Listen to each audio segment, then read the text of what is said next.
Nut বল্টু nut বল্টু nut বল্টুর কাণ্ড কারখানা। বুঝলি বল্টু, কাল থেকে মনটা বেশ ফুরফুরে হয়ে আছে। কেন রে? ওই যখন থেকে স্যার বললো 3 দিন স্কুল ছুটি, মনে হচ্ছে উড়ে যায়। যেদিকে দু চোখ যায় সেদিক পানের ধেয়ে যায়। কি দাদা, দেখে চলতে পারেন না? আর একটু হলেই তো আমি দুমড়ে মুচড়ে যেতাম। আরে দাদা, দেখেই তো চালাচ্ছিলাম, নইলে যে ওই গাড্ডায় পড়ে আমি অক্কা পেতাম। সত্যি এই রাস্তাটা খুব খারাপ হয়ে গেছে, যে কোনো দিন একটা বড় অ্যাক্সিডেন্ট হয়ে যাবে। যান যান, চলে যান। ধন্যবাদ দাদা, আপনি বলে বুঝলেন, অন্য কেউ হলে কপালে একেবারে দুঃখ ছিল। বল্টু, আমি যা দেখলাম তুইও কি তাই দেখলি? দেখেছি, কাল বৃষ্টি হয়েছে আর রাস্তার গাড্ডা ডোবা হয়ে গেছে। আমাদের দাসপাড়ার রাস্তা এখন জলে ডোবা ছোট ছোট দ্বীপ। চল একটু জলকেলি করি। জল দিলি? চল চল, চলে নাচি। চল। জল থই থই পথ ঘাট নাচছে দেখো বল্টু নাট। গরমে মানুষ হাঁস করছে আর তুমি গরমে গায়ে চাদর দিয়েছো কেন? আসলে শরীরটা একদম ভালো নেই। কাল বাড়ি যাওয়ার পথে বৃষ্টিতে ভিজে একটু জ্বর এসেছে, গা ম্যাজ করছে। তা আজ তাহলে দোকানটা বন্ধ রাখলেই তো পারতে হরি, একটু বাড়িতে বিশ্রাম নিতে। আগে না করালি বাবু, এই দোকানে নিত্যদিনের যা রোজগার তাই দিয়ে আমার সংসারটা চলে। তা কটা টাকাই বা রোজগার হয় বলুন? তা তো ঠিক। ও ঠিক কমে যাবে। বেশ, তাহলে তুমি কচুরি বানাও, আমি একটু চা খেয়ে আসি মন্টুর দোকান থেকে। জল থই থই পথ ঘাট নাচছে দেখো বল্টু নাট। কি করছিস? এই ছ্যা ছ্যা ছ্যা ছ্যা ছ্যা, সারা চাদরে কালা লেগে গেল। দেখো তোমার সারা চাদর কেমন প্রিন্টেড হয়ে গেল, দেখতেও হেব্বি লাগছে। ছাপার চাদর। কাল থেকে জ্বর শীত করছে, তাই চাদরটা গায়ে দিয়ে এলাম, আর তোরা ছ্যা ছ্যা ছ্যা ছ্যা ছ্যা একেবারে কাদা করে দিলে গো। ইস, এখন আবার স্নান করতে হবে। তুমি স্নান করার কথা ভাবছো, আর আমরা তো ভাবছিলাম তোমার হাতের গরম গরম কচুরি আর জিলিপি খেয়ে বাড়ি ফিরবো। লাগতেই ব্যাট, কি আর করা যাবে। চল বল্টু। আরে জ্বালিয়ে গেল। এই রাস্তাটাও হয়েছে, রাস্তা না দ্বীপ বোঝা যায় না।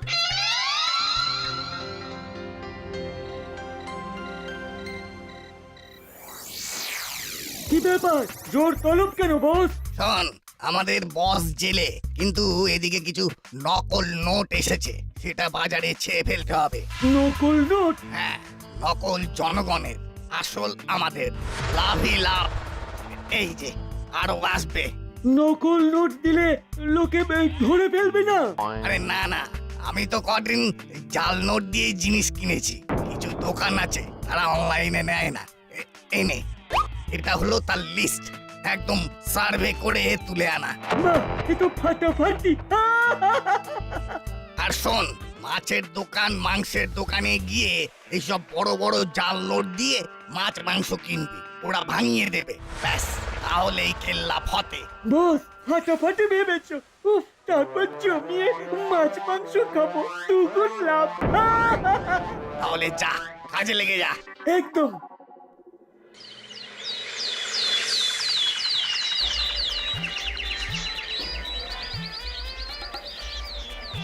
চুনো মাছ হবে? কতটা চাই? 100। একই, এও তো 500 টাকা, ভাঙতি নেই? না না, খুচরো নেই। 50 টাকার মাছ কিনে 500 টাকা ভাঙানি হবে না, অন্তত 200 টাকার নোট দিন। এই তো তোমাদের দোষ, চুনো মাছ কিলোকে গাদা খানিক খায় নাকি? ঠিক আছে, দাও দাও দাও, কুকুর বেড়ালদের খাইয়ে দেবো। এই জন্যই অনলাইন ভালো।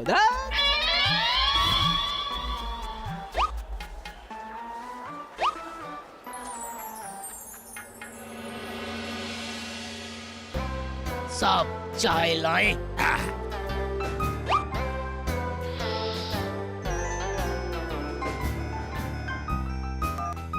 হ্যালো, হ্যাঁ স্যার, নকল নোট জাল কোথায়? সারা বাজারে? ওকে স্যার, ওকে। হ্যাঁ হ্যাঁ, আমি খোঁজ নিচ্ছি স্যার। না, শুধু খোঁজ নয়, ইমিডিয়েট তাদের পাকড়াও করো। স্যার, মুড়িলাল তো জেলে, কানু অন্য জেলে বহুদিন। তাহলে কারা করছে সেটাই ভাবছি। আরে শুধু ভাবলে হবে না, ইমিডিয়েট অ্যাকশন নিতে হবে। উপরতলার চাপ আছে। ওকে স্যার, ওকে, আমি রেডি হয়ে বাজারে যাচ্ছি। উফ বাবা, স্যার কিছু একটা করুন। কি ব্যাপারে? স্যার দাসপাড়ার রাস্তার অবস্থা খুব খারাপ, চারিদিকে খানা আর খন্দ, বড় বড় গর্ত। আর একটু হলেই কাল আমি পড়ে যাচ্ছিলাম, কিন্তু যে কোনো মুহূর্তে যা খুশি হয়ে যেতে পারতো। পারেই তো। আচ্ছা, ঠিক আছে, আপাতত একটা অন্য কাজের প্রেসার আছে, সেটা সামলে নি, তারপর দেখছি কি করা যায়। আপনি এখন আসুন।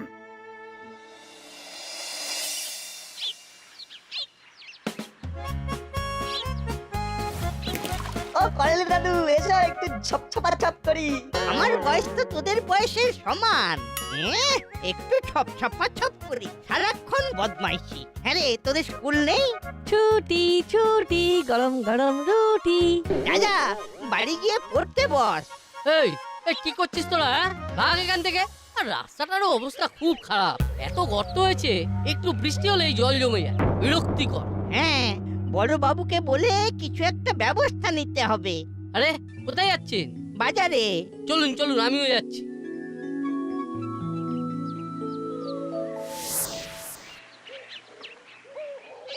এই দেখ, এবার আমি এমন লাভ দেবো যে সোজা চাঁদে। আর আমি সূর্যে। আমার আচ্ছা, তোরা কি জানিস না আমার ঠান্ডা লেগেছে? বদমাস, তোদের জ্বালায় আমি স্নান করতে করতে মরেই যাব। বালাই ষাট, এমন বলো না। তুমি মরলে দাসপাড়ার কচুরি প্রেমীরা অনাথ হয়ে যাবে। খালি পাকা কথা। গেলি তোরা? টাকা টাকা টাকা, মাথা শরীর না ঘামিয়ে কত টাকা! অলরেডি 15,000 হয়ে গেল। এখন তো সবে শুরু, এরপর আরো টাকা বাড়বে।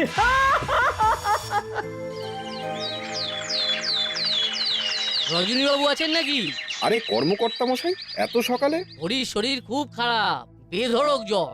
ওর পাড়ায় একটা ছেলে আমাকে খবর দিল, একবার যেতে হবে। যাবার পথে ডাক্তারবাবুকেও নিয়ে যেতে হবে। সে কি? দাঁড়ান আমি আসছি। চলুন। মা, বাবা এত তাড়াহুড়ো করে কোথায় গেল? হরিদার খুব জ্বর, বাবা দেখতে গেল। বল্টুকে একবার জানাতে হয়। আমি আসছি। বল্টু, কি হয়েছে? হরিদার খুব শরীর খারাপ, যেতে হবে। বাবাও গেছে। সে কি হয়েছে? বলো খুব জ্বর। চল চল মা, আমি একটু আসছি।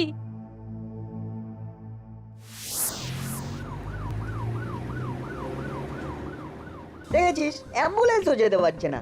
এমন খারাপ রাস্তা যে রোগী অ্যাম্বুলেন্সের ঝাঁকুনিতেই মরে যাবে। বাবা কেমন আছে হরিদা? ভালো না, ওই তো অ্যাম্বুলেন্স গেল। অত্যধিক ঠান্ডা লেগেছে, জ্বর, শ্বাসকষ্ট হচ্ছে। ডাক্তারে সন্দেহ করছে নিউমোনিয়া। তুমি ফিরে এলে যে? হরিদার তো পয়সা কড়ি বলতে তেমন কিছু নেই, দিন আনি দিন খায় অবস্থা। তাই ইনিশিয়ালি যা খরচ হবে সেটা নিতে যাচ্ছি বাড়ি। কি যে হবে কে জানে। বুঝলি বল্টু, আমাদের জন্যই আজ হরিদার এই অবস্থা। ওভাবে কাদা ছেটানোর জন্যই হরিদারকে বারবার স্নান করতে হয়েছে। হ্যাঁ রে, খুব অন্যায় হয়েছে। এদিকে দোকান বন্ধ থাকলে তো আরো মুশকিল। ওটাই তো হরিদার একমাত্র ইনকামের রাস্তা। শোন, দোষ যখন আমাদের, তখন আমাদেরকেই কিছু একটা করতে হবে। দোকান আমরাই চালাবো। এ না হয় বুঝলাম, কিন্তু কচুরি জিলিপি এগুলো ভাজবে কে? মাকে রিকোয়েস্ট করতে হবে। চল আমার বাড়ি। আচ্ছা সে না হয় মানলাম, কিন্তু কম কচুরি তো নয়, একা হাতে কি করে পারবো? আমি আমার মাকেও বলছি। তাহলে ঠিক আছে, দুজনে হাতে হাতে কাজ করলে ঠিক হয়ে যাবে। যতদিন না হরিদা সুস্থ হচ্ছে, ততদিন এটাই হবে আমাদের ডিউটি। ডিউটি নয়, অল পানিশমেন্ট। আমাদের জন্যই তো হরিদা অসুস্থ হয়েছে। হ্যাঁ, আর সেই কারণে এই কচুরি বিক্রির পয়সা দিয়ে হরিদার সেবা করব আমরা। এই তোদের ঝুড়িতে কি রে? কচুরি। আজ থেকে আমরা হরিদার দোকানে কচুরি বিক্রেতা। চল বল্টু, পা চালিয়ে চল, দোকান খুলতে হবে। হলুদার বাটালি নাকি চালাতে হচ্ছে। ও তাই নাকি? কি বললো ডাক্তার? অনেকগুলো টেস্ট দিয়েছে, আইসিইউতে রেখেছে। কি কাণ্ড! আর দোকান সেটা তাহলে তো বন্ধ? না বন্ধ নয়। বন্ধ নয়? কি করে চলছে? কে চালাচ্ছে? সে কি দিদি একা কচুরি বানাচ্ছে? ও আচ্ছা আচ্ছা আচ্ছা, বেশ বেশ, তাহলে কাল থেকে কচুরি ভাজতে আমিও যাচ্ছি, হেল্প করবো। মিটিং কটা থেকে? আচ্ছা আচ্ছা, আমি চলে যাব, একদম চিন্তা করবেন না, রাখছি এখন। আরে তো কচুরি বিক্রি করছে না নিজেদের মুখে পড়ছে? নটটা যা পিটুক। আমরাই বা মুখে কচুরি পড়ার সুযোগ ছাড়ি কেন বল? মাসি ও মাসি, আমরা একটু বেরোচ্ছি। কোথায় যাচ্ছিস? হরিদা অসুস্থ, তাই তার দোকানটা চালাতে হবে, কচুরি বিক্রি করতে হবে, সেখানে যাচ্ছি। বাহ বাহ বাহ, ভেরি গুড, তোদের জন্য আমার গর্ব হয়। যা যা যা, শিগগির যা, কাল আমিও যাব কচুরি ভাজতে। চল ভ্যাবলাই চল।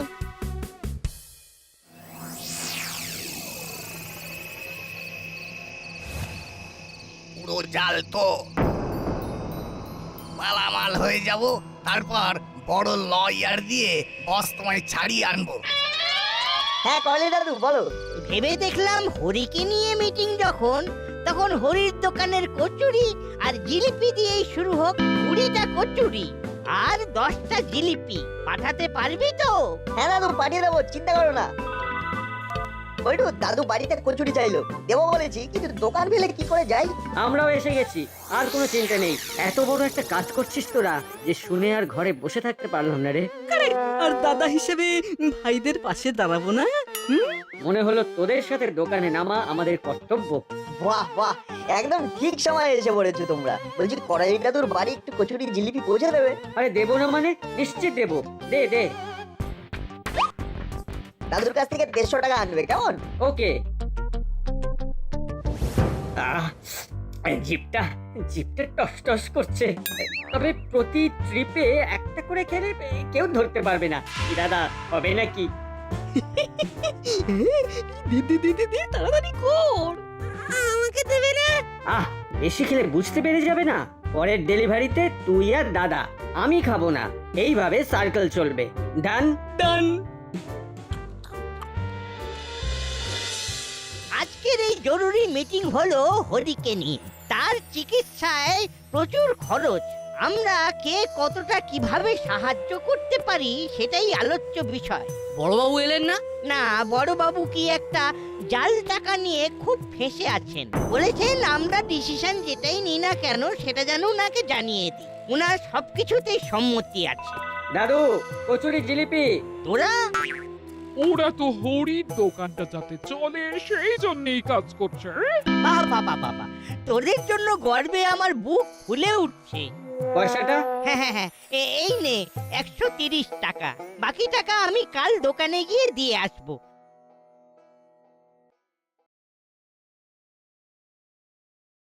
এ কি, জিলিপি দুটো কম দিল নাট বল্টু? হ্যাঁ, কচুরিও দুটো কম। নাট বল্টুকে একটা ফোন করি তো। বাচ্চা তো, হয়তো হিসেবে গোলমাল করেছে। হ্যালো নাট, তোকে যে বললাম 20টা কচুরি আর 10টা জিলিপি পাঠাতে, এখানে তো দুটো করে কম আছে। কিন্তু আমি যে ঘুরে পাঠালাম। আরে বিজনেস কি অত সোজা? একটু মন দিয়ে কর। আচ্ছা দাদু, আর কি পাঠাবো? না না, লাগবে না, এতেই হয়ে যাবে। রাখছি। ব্যাপারটা কি হলো? নিশ্চয়ই হুলোদা বাটালি দ্বারা কিছু গোলমাল পাকিয়েছে। আসুক, কথা বলতে হবে।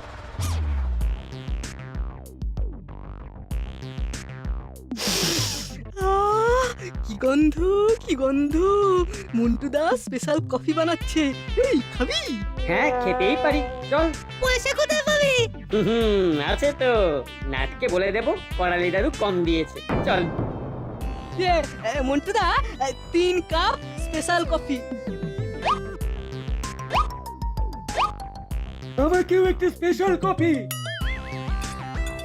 কি রে হলো, কেমন আছিস? হেব্বি আছি।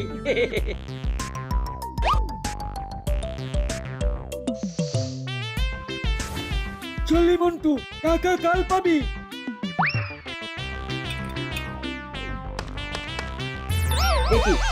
আরে টাকা কোথায় গেল?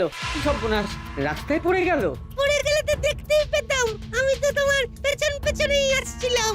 হ্যাঁ এ বাবা, এবার কি হবে রে? নাটকে কি বলবো? আমার মনে হয় তোমরা সব স্বীকার করো। চল দেখি কি হয়। মন্টুদা লিখে রাখো, হ্যাঁ পরে দিয়ে দেবো। এইসব টাকা যদি জাল থেকে আসল করতে পারি তাহলে সেই টাকা দিয়ে বসকে ছাড়িয়ে আনবো। এটা আমার বসের উদ্দেশ্যে প্রণামী। সত্যি করে বলো, টাকা কোথায় খরচ করেছো? আর দুটো কচুরি জিলিপির শট কেন? আমি বলছি ওই পাটালিদা আর হুলোদা কচুরি জিলিপি খেয়েছে, আমি খাইনি। আমি শুধু ওদের সাথে কফি খেয়েছি। কফি? হ্যাঁ না, লোভ সামলাতে পারিনি। কিন্তু সত্যি বলছি, করালি দাদু 20 টাকা কম দিয়েছিল। বিশ্বাস কর, বাকি টাকা ছিল পকেটেই ছিল। না হলে আমরা ফিরে আসবো কেন বল, যদি সব টাকা নষ্ট করে ফেলি? কফি খাওয়ার সময় কে ছিল তোমাদের সাথে? কে আবার? ওই তো চেলা কাকা আমাদের সাথেই কফি খাচ্ছিল। তারপর বুঝেছি, চেলা টাকা এই পকেটটা মেরেছে।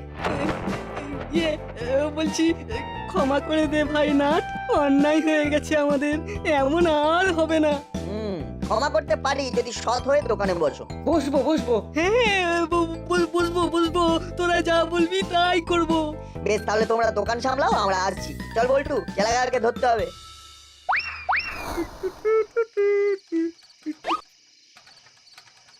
কি ব্যাপার, ওরা এখন কি চাই আমার কাছে? টাকা। হ্যাঁ, কি টাকা? একবারে চমকে চ হয়ে গেলে যে চেলা কাকা। ছ বুঝি না, যা চাই সরাসরি বল। সরাসরি বলি তাহলে, হুলোদার পকেট থেকে যে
আসল টাকাগুলো নাটবল্টুকে দিয়ে দাও, যাতে নাটবল্টু হরির চিকিৎসার জন্য খরচ করতে পারে।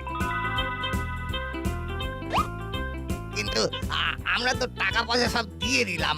হ্যাঁ, তাতে পাপ কিছুটা কমলো, কিন্তু পানিশমেন্টটা যে বাকি রইল।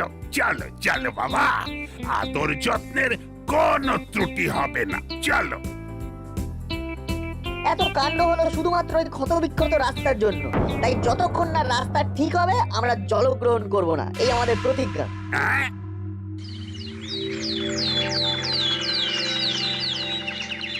এই দাসপাড়া আমার কাছে গর্ব। গুপি দারোগার কাছ থেকে আমি সব শুনেছি। আজ থেকেই রাস্তার কাজ শুরু হয়ে যাচ্ছে, আর হরির চিকিৎসাও ওই উদ্ধার করার টাকাতে হয়ে যাবে। তিনি এখন অনেকটা সুস্থ।